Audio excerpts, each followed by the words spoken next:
Clarity. नमस्कार विद्यार्थियों, कक्षा 11 सब्जेक्ट मैथ का आपका टॉपिक था तीसरा। अब है आपका 3.4। ठीक, 3.4 की थ्योरी लिखें। नंबर 1, यदि साइन थीटा बराबर साइन अल्फा हो तो थीटा का व्यापक मान थीटा बराबर n पाई प्लस माइनस 1 की power n into alpha for every n belongs to z। Number 2, यदि कॉस थीटा बराबर कॉस एल्फा हो तो थीटा का व्यापक मान थीटा बराबर 2n pi plus minus alpha for every n belongs to z। Number 3 लिखते चलें, यदि tan थीटा बराबर tan अल्फा हो तो थीटा का व्यापक मान क्या होता है? थीटा बराबर n pi plus alpha for every n belongs to z। ध्यान दें, टॉपिक चल रहा है आपका त्रिकोणमितीय समीकरण। तो त्रिकोणमितीय समीकरण को हल करने के लिए ध्यान दें, ये व्यापक हल आपके सामने लिखे हुए हैं। ठीक है, तो देखिएगा, त्रिकोणमितीय समीकरण के 2 हल होते हैं, एक मुख्य हल और एक व्यापक हल। त्रिकोणमितीय समीकरण के कितने हल होते हैं बेटा? 2, एक मुख्य हल और एक व्यापक हल। मुख्य हल हम सीधी सारणी से ज्ञात करते हैं डायरेक्ट, और व्यापक हल आपके सामने लिखे हुए हैं। ठीक है, तो व्यापक हल साइन का है, कॉस का है और टेन का है। बाकी 3 रह गए, एक कॉट, सेक, कॉसेक। ठीक है, यदि समीकरण हल करना हो, समीकरण में कॉट हो, सेक हो, कॉसेक हो, तो कॉट का उल्टा होता है टेन। कॉट का व्युत्क्रम क्या होता है बेटा? टेन। और सेक का व्युत्क्रम होता है कॉस, और कॉसेक का व्युत्क्रम होता है साइन। ठीक है, तो समीकरण हल करते समय यदि सवाल में हमको कॉट दिखाई दे जा, या फिर सेक दिखाई दे जा, या कॉसेक दिखाई दे जाए, तो कॉट को बदल देंगे हम टेन में, सेक को बदल देंगे हम कॉस में, और कॉसेक को बदल देंगे अपन साइन में। बशर्ते याद रखें, व्यापक हल ज्ञात करने के लिए साइन बराबर साइन ही होना चाहिए, कॉस बराबर कॉस ही होना चाहिए, टेन बराबर टेन ही होना चाहिए। समझ आ गई का?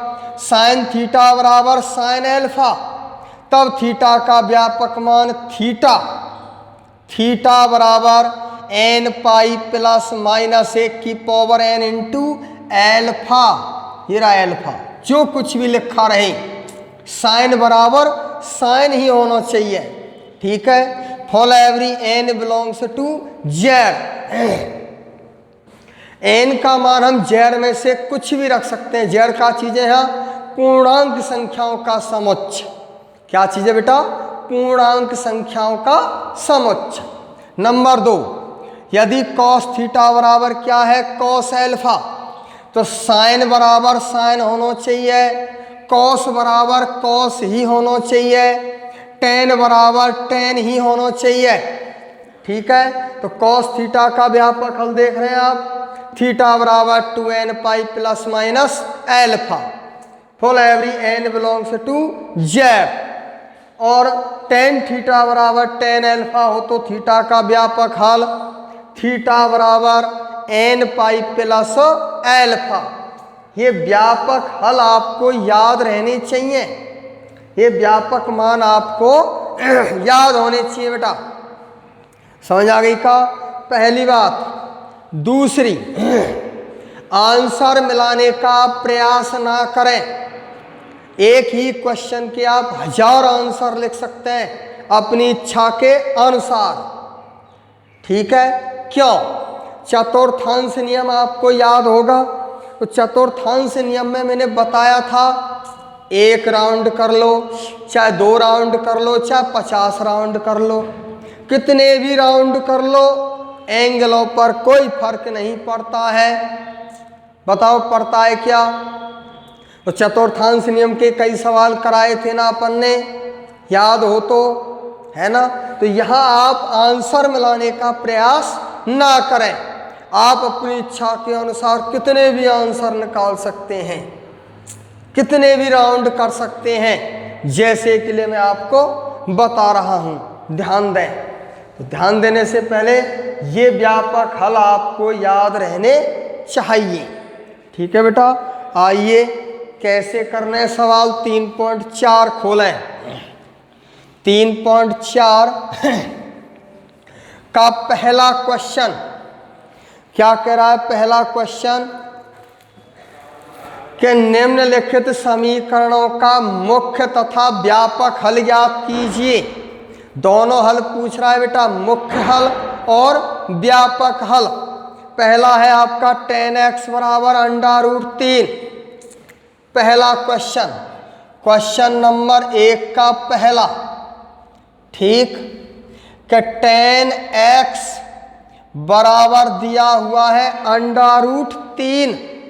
tan x बराबर क्या दिया हुआ है? √3। और कह रहा है मुख्य तथा व्यापक हल ज्ञात कीजिए। तो जरा आप समझने का प्रयास करें। tan x बराबर √3, 0 से लेकर के 90 डिग्री तक हमारे पास सारणी है। बोला है क्या? नहीं है। तो tan में √3 किसकी वैल्यू होती है? 60 की, π/3। बोलो होती है कि नहीं होती है? तो सबसे पहले हम मुख्य हल ज्ञात कर रहे हैं। अब मुख्य हल ज्ञात करने के लिए आप कितने भी राउंड कर सकते हैं, तुम्हारी इच्छा के अनुसार। समझ आ गई? यहां हम केवल क्या राउंड करेंगे बेटा? 1, ओनली 1 राउंड। कहां तक है आपका? 0 से लेकर के और 360 डिग्री तक। बताओ है क्या? नहीं है। तो ध्यान दें, यहां tan की वैल्यू कैसी है? पॉजिटिव है क्या नेगेटिव? पॉजिटिव है। तो tan कौन कौन से चतुर्थांश में पॉजिटिव होता है? कौन कौन से चतुर्थांश में? एक पहले में और एक तीसरे में। बोलो होता है कि नहीं होता है? होता है।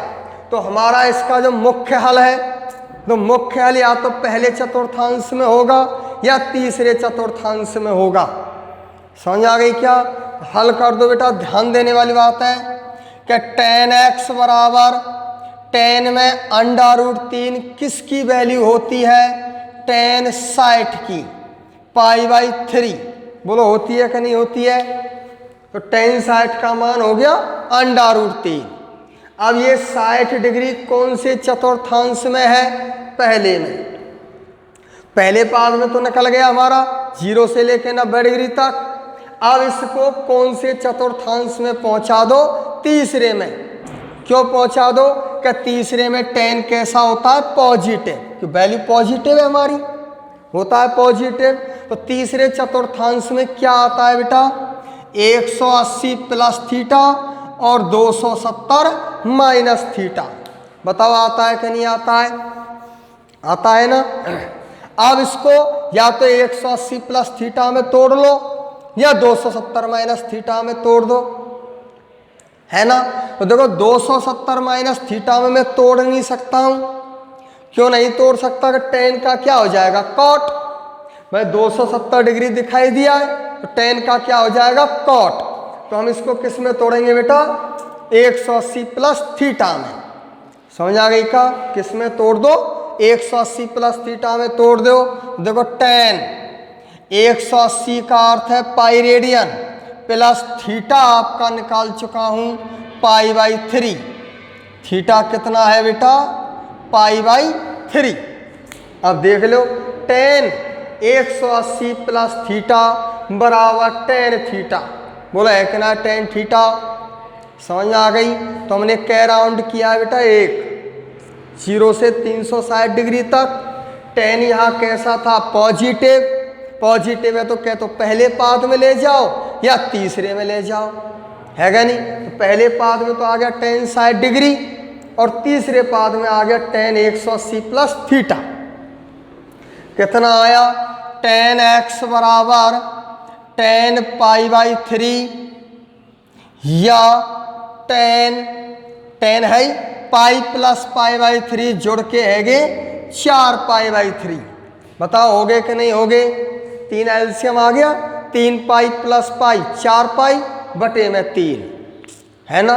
तो देखो tan π/3 की वैल्यू √3 और tan 4π/3 की भी वैल्यू √3। बोलो होती है कि नहीं होती? अब एक कैसा हल आ गया बेटा? मुख्य हल, है ना? आता है मुख्य हल बराबर, मुख्य हल आ गया x बराबर π/3 या 4π/3। अब कितने को निकाल सके आप, है क्या नहीं?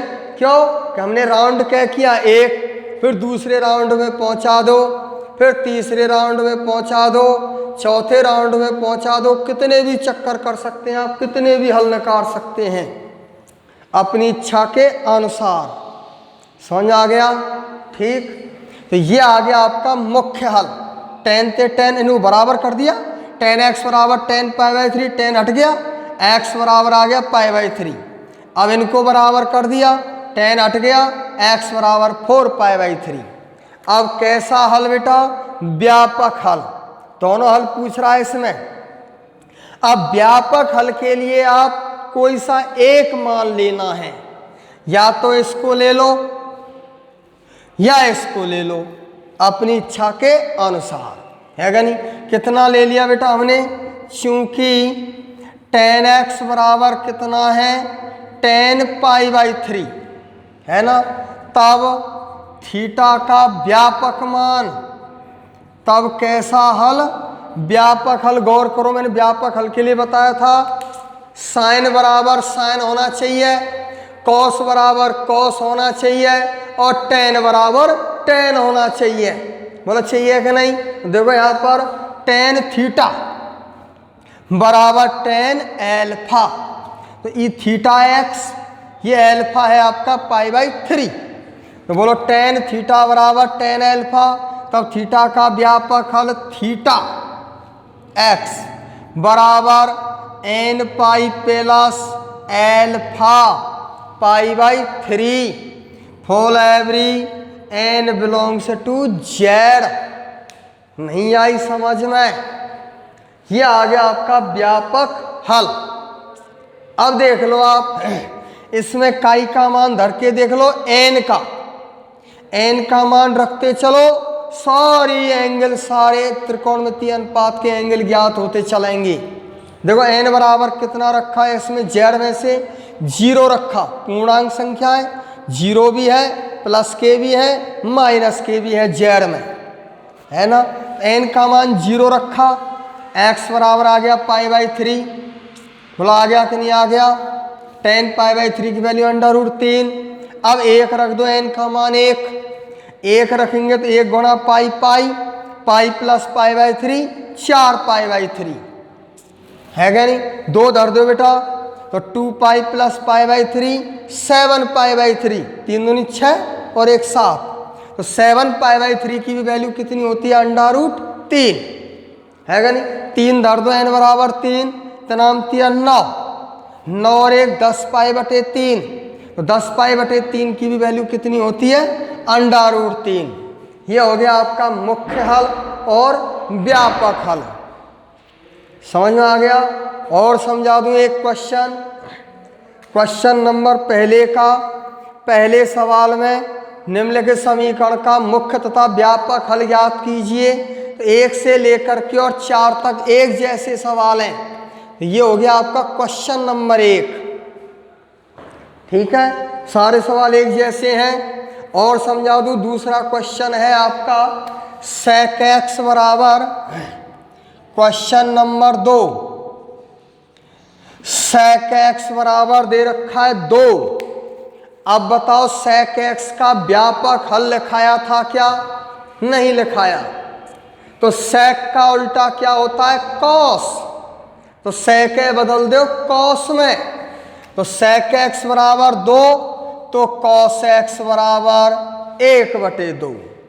उल्टा कर दिया, sec को लिख दिया 1/cos बराबर 2, तो cos x बराबर 1/2 जानते हैं आप।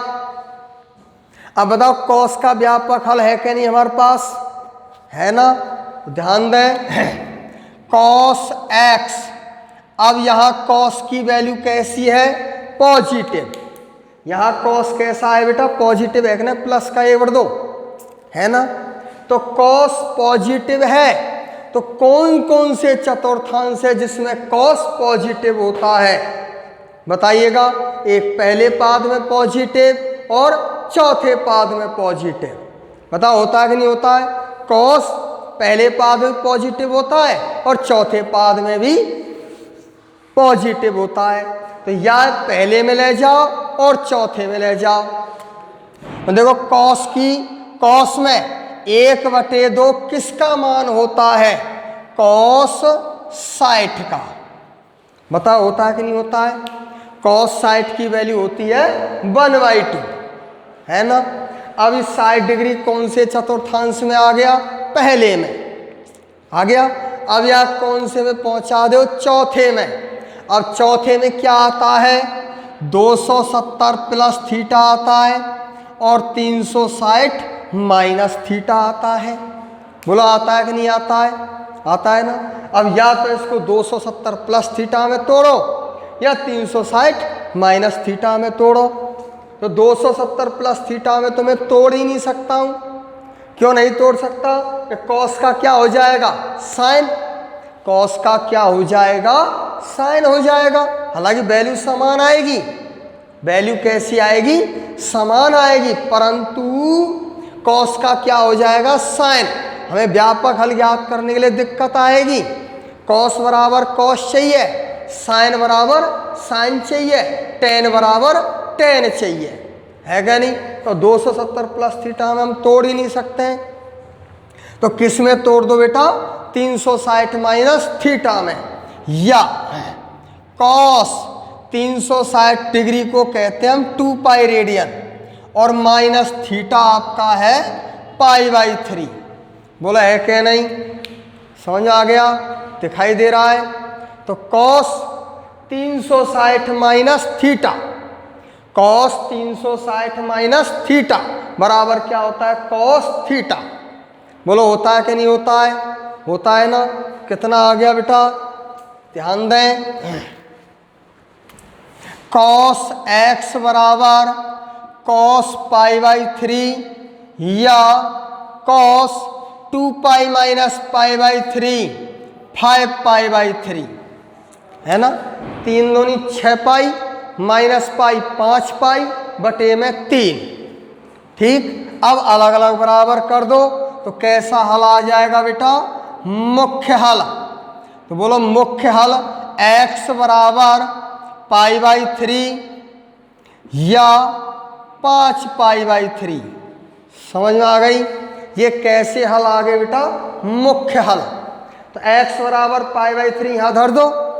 sec π/3 की वैल्यू कितनी होगी? 2 और 5π/3 धर दो यहाँ। sec 5π/3 की वैल्यू कितनी होगी? 2।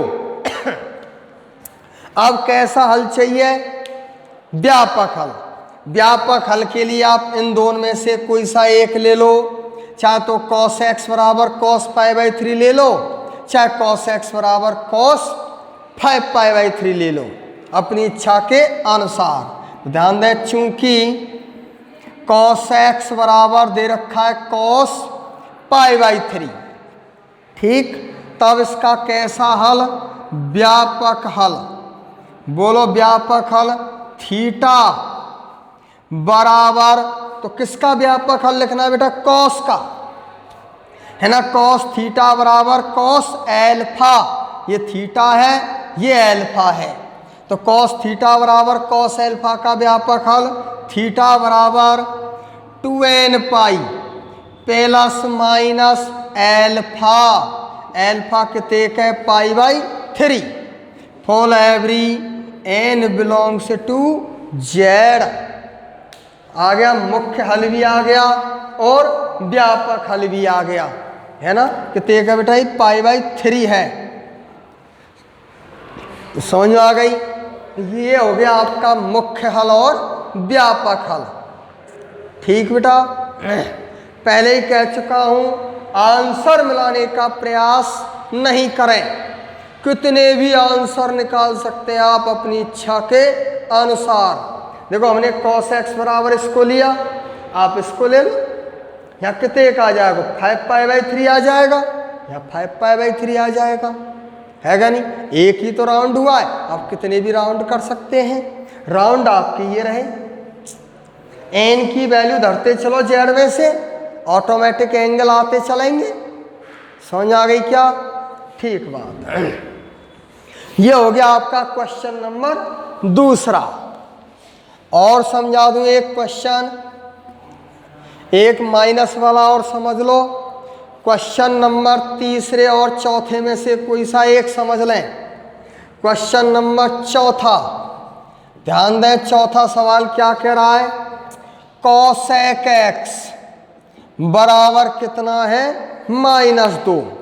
cosec x बराबर कितना है बेटा? -2, है ना। तो ध्यान दें, cosec x का व्यापक हल लिखाया था क्या? नहीं लिखाया। तो cosec का उल्टा होता है sin, तो cosec बदल दो sin में। किस में बदल दो बेटा? sin में। तो cosec का उल्टा हो गया sin x बराबर -1/2, उल्टा कर दिया व्युत्क्रम। समझ आ गई? किसकी वैल्यू आ गई बेटा? sin की। ठीक है, तो sin x बराबर -1/2। ठीक। अब ध्यान दें, इसका हमें कैसा हल ज्ञात करना है? एक मुख्य हल और एक व्यापक हल।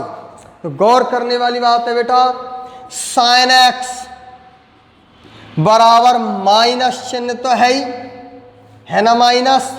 अब साइन में 1/2 किसकी वैल्यू होती है? 30 की, पाई बाई 6। बोलो होए कि ना होए? माइनस तो आपका रखा हुआ है ना। और 1/2 किसकी वैल्यू है? 30 डिग्री की। लेकिन यहां गौर करो अच्छी तरह, साइन यहां पर कैसा है? नेगेटिव। बोला है कि ना है? तो साइन नेगेटिव है, तो कौन कौन से चतुर्थांश है जिनमें साइन नेगेटिव होता है? बताओ, जवाब दो। कौन कौन से चतुर्थांश है जिसमें साइन नेगेटिव है? एक तो तीसरे में और चौथे में। बोला है क्या नहीं? तीसरे पाद में साइन नेगेटिव होता है और चौथे पाद में भी साइन नेगेटिव होता है। जैसा कहता है वही देखना है। पॉजिटिव कहता तो पॉजिटिव देखना, नेगेटिव है तो नेगेटिव देखना है। तो साइन एक्स बराबर माइनस, तो साइन यहां कैसा है? नेगेटिव। तो इस एंगल को हम कौन से चतुर्थांश में ले जाएंगे?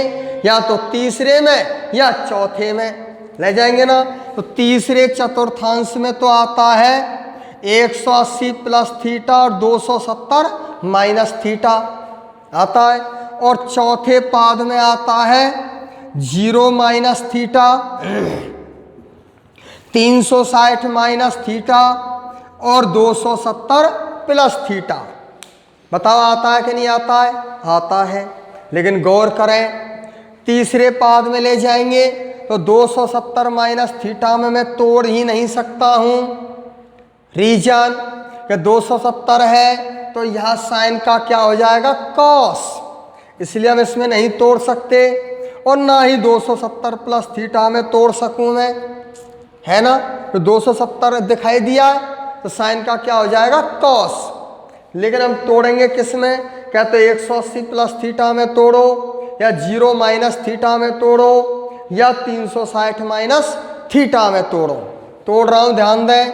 साइन एक्स बराबर माइनस साइन पाई बाई 6, तो यह पहले पहुंचा दो तीसरे में, यही लिख दूं, या साइन 180 हो गया पाई प्लस थीटा, थीटा कितने का पाई बाई 6, बोला है क्या नहीं, या साइन किसमें तोड़ दो 360 माइनस थीटा, तो 2 पाई माइनस पाई बाई 6। जवाब दो अच्छी तरह। अब रह गया 0 माइनस थीटा। 0 माइनस थीटा में ऑलरेडी रखा हुआ है, बताऊंगा अभी, जवाब दूंगा। फिलहाल ध्यान दें, यहां तक कोई दिक्कत है क्या? नहीं है। अब इसको सॉल्व कर दो। देखो, माइनस साइन थीटा को लिख दूं साइन माइनस थीटा, बताओ ना लिख सकूं का? चौथे पाद में है क्या ना माइनस थीटा, हो गया ना 0 minus theta, 0 minus theta minus theta, और sine minus theta minus sine theta. इनने देख लो, साइन 180 प्लस थीटा बराबर माइनस साइन थीटा। 180 दिखाई दिया, साइन साइन रहेगा, थीटा आपका है पाई बाई 6। 180 प्लस थीटा कौन से में आता है? तीसरे में, और तीसरे में साइन कैसा होता है? नेगेटिव। यहाँ आ जाओ, sine 360 minus theta minus sine theta, बोलो होए क्या ना होए? चतुर्थांश नियम आप जानते हैं, ठीक। हल कर दो, ये चौथे में आ गया, या sine pi plus pi by 6 7 pi by 6, या साइन 6 दूनी 12 और माइनस 1 11 पाई बाई 6, ठीक। तो साइन 11 पाई बटे 6 की वैल्यू माइनस 1 बटे 2, साइन 7 पाई बटे 6 की वैल्यू माइनस 1 बटे 2, साइन माइनस पाई बाई 6 की वैल्यू माइनस 1 बटे 2। समझ गए क्या? आ गया मुख्य हल। तब कैसा हल? मुख्य हल। अलग अलग बराबर कर दो, साइन हट जाएगा, तो मुख्य हल x बराबर कितना आया? माइनस पाई बाई 6, या 7 पाई बाई 6, या 11 पाई बाई 6, दिखाई दे रहा होगा, 11 पाई बटे 6। इन सब की वैल्यू कितनी होती है? माइनस 1 बटे 2। यह आ गया आपका कैसा हल? मुख्य हल। समझ गए होंगे मेरे हिसाब से। अब कैसा हल लिखना है बेटा? व्यापक हल। व्यापक हल के लिए चाहे तो इसको ले लो, चाहे इसको ले लो, और चाहे इसको ले लो, आंसर मिलाने का प्रयास नहीं करें। तो बोलो, चूंकि साइन x बराबर कितना ले लिया? साइन माइनस पाई बाई 6, बन गया व्यापक हल। साइन थीटा बराबर साइन एल्फा, ये थीटा है x, ये एल्फा है माइनस पाई बाई 6, तो साइन थीटा बराबर साइन एल्फा हो तो तब थीटा का कैसा हल? व्यापक हल। x बराबर साइन का व्यापक हल याद हो गया होगा, n पाई प्लस माइनस 1 की power n into alpha. Alpha कितने का बेटा? Minus pi by 6 for every n belongs to z। समझ में आ गया? और लिख दो अच्छी तरह, x बराबर n पाई माइनस 1 की power n into pi by 6 for every for all, जबकि n बिलोंग्स टू z। इसका क्या अर्थ है? जबकि। समझ आ गया? देखो, n पाई माइनस 1 की पावर n है ही, प्लस का गुणा माइनस से कर दिया माइनस पाई बाई 6, ठीक। ये आपका कैसा हल आ गया? व्यापक हल। अब आप इसमें कुछ भी वैल्यू धर लो, n में से n की वैल्यू रखनी है z में से, तो n की वैल्यू z में से आप रख लो, यही अपने आप निकल के आ जाएंगे। देखो बताता हूं आपको, n की वैल्यू काय में से रख रहे हैं हम, z में से। z में तो हमने 0 रखा, कितना रखा बेटा 0, यहाँ 0 रखा है n का मान, तो ये 0 हो गया। यहाँ n का मान 0 रखा, -1 की घात 0 का मान +1, भाई कौन संख्या की घात 0 हो बाको मान 1, +1 और कितने का आगो -π/6 आ गया, -π/6। अब n का मान आप कितना धर दो 1, 0 रख दिया 1 रखो, तो गौर करना 1 रखा, n बराबर 1, ये आ गया पाई, माइनस यहाँ n का मान 1 रखा, तो -1 की पावर 1 है वो -1 और माइनस माइनस प्लस, कितने का आगो π/6, तो पाई प्लस π/6 7π/6। समझ आ गई का? अब 2 धर दो, 3 धर दो, 4 धर दो, सारी वैल्यू तमाम वैल्यू निकल के आ जाएंगी। समझ आ गई का? कितने भी आप राउंड कर सकते हैं। ठीक, तो ये हो गया आपका 3.4। तो 3.4 के पहले 4 क्वेश्चन है, पहला, दूसरा, तीसरा और चौथा। इन चारों सवालों में से 3 सवाल मैं आपको करा चुका हूं, केवल एक क्वेश्चन आपको मैंने छोड़ा है करने के लिए, उसको आप स्वयं हल करें। ठीक, समझ में आ गया? तो ये हो गया आपके मुख्य हल और व्यापक हल, और इसके एग्जाम्पलों को भी आप करने का प्रयास करें। ठीक है, तब तक आप व्यापक हल याद कर लो, 3 ही व्यापक हल हैं बस, और ये सवाल करा दिया आपको, चतुर्थांश नियम रटा पिटा होना चाहिए। ठीक है बेटा, तो आज का वीडियो हम यहीं समाप्त करते हैं। ठीक है, धन्यवाद।